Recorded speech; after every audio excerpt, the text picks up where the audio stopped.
Hello everyone, sa mga nahihirapan mag-insert ng isometric drawing papuntang 2D AutoCAD. So ito, may tutorial ako sa inyo.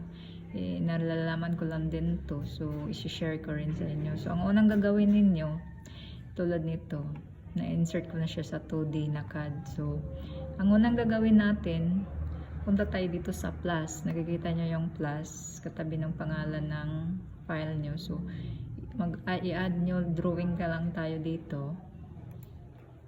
So may 2D na tayo na model. So ang gagawin natin is magkuha tayo dito ng file na gusto nating gawing isometric. So example ito. So i-copy mo lang yan, Control C, papunta dito sa ibang model mo. So Control V para i-paste. So mayroon ka na. So ang gagawin mo, punta ka dito sa may taas. Makikita mo dito na nakatap pa siya. So pindutin mo lang yung tap para ma-control mo siya. Tapos piliin mo lang yung SW isometric. Pwede din anything dyan, basta yan, magiging ganyan itsura. So kung SW ISO, yan yung itsura. Kung SE, yun, kabila.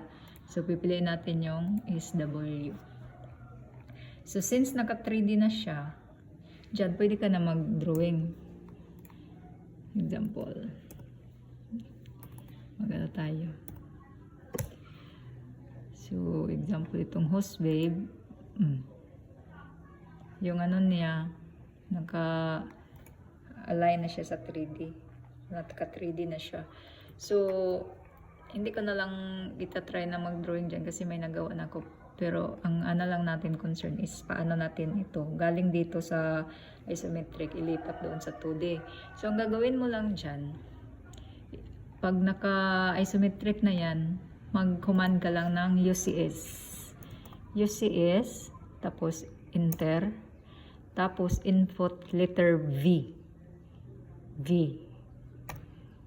Tapos enter. So sandali. Para maano nyo, ito nakikita niyo to, naka-isometric po siya. Isometric top.